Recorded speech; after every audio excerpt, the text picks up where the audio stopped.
Ni sakit yang sangat teruk lah, iaitu slip disc. Slip disc saya sangat teruk. 10 tahun lah sebenarnya. L3, L4. Belakang ni. Lepas tu, cerita dia macam ni. 10 tahun lalu, saya pernah angkat beg luggage yang besar tu. Luggage tu 30 kilo. Jadi, bila saya angkat luggage tu, pinggang saya meletup. Itu kali pertama. Tapi waktu tu, dia macam 2-3 hari lepas tu pinggang tu okey. Jadi kita tak adalah pergi buat rawatan ke apa kan. Tapi lepas 10 tahun dah berlalu, saya menjaga ayah yang sakit. Satu hari Jumaat, semua anak lelaki dia menantu semua pergi sembahyang Jumaat. Jadi saya tolaklah dia punya wheelchair. Tolak wheelchair, nak masuk dalam bilik air tu, dia macam dah tinggi sikit. Saya macam angkat wheelchair tu, pinggang saya meletup kali yang kedua. Bila kali kedua meletup tu memang keadaan tu semakin luas lah.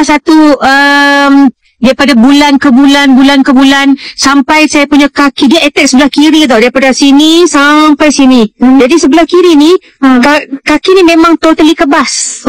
Pernah waktu tu kaki tersepak dekat ujung katil tu kan, dia macam berdarah. Darah apa ni? Memang tak rasa. Lepas tu bila solat tak boleh macam tu, rokok macam tu je. Lepas tu kalau bagi salam kanan kiri tak boleh tau, dia macam tu je, tak boleh. Tak boleh. Lepas tu bila saya jalan kaki saya lembut sebelah. Bila saya turun tangga kaki saya lembut terus jatuh. Tapi saya macam, mungkin kita jenis orang yang kita macam aktif kan, jadi kita tak terlalu fokus pada sakit tu sangat. Kita buat aktiviti macam biasa. Sampailah tahap saya tu memang sangat kronik, sampai bila saya dah tidur tu kan, saya perlukan bantuan suami untuk tarik saya naik, nak bangunkan saya tu. Lepas tu bila keadaan dah semakin teruk, saya sebenarnya saya buat macam-macam rawatan.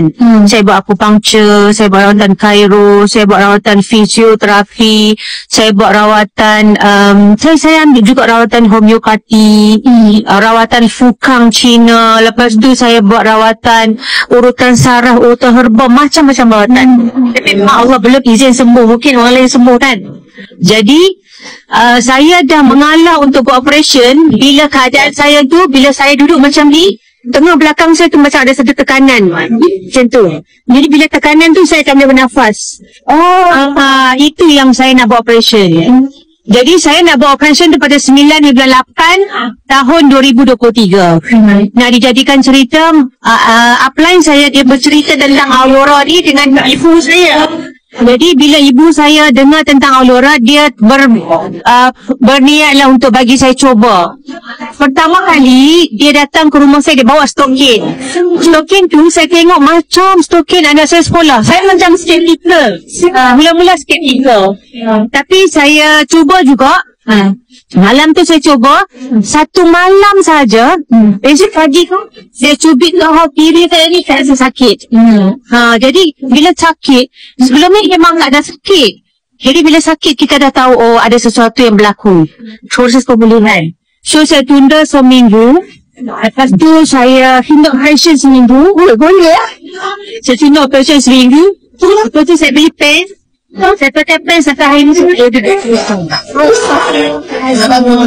Itulah kenapa saya berada di BE.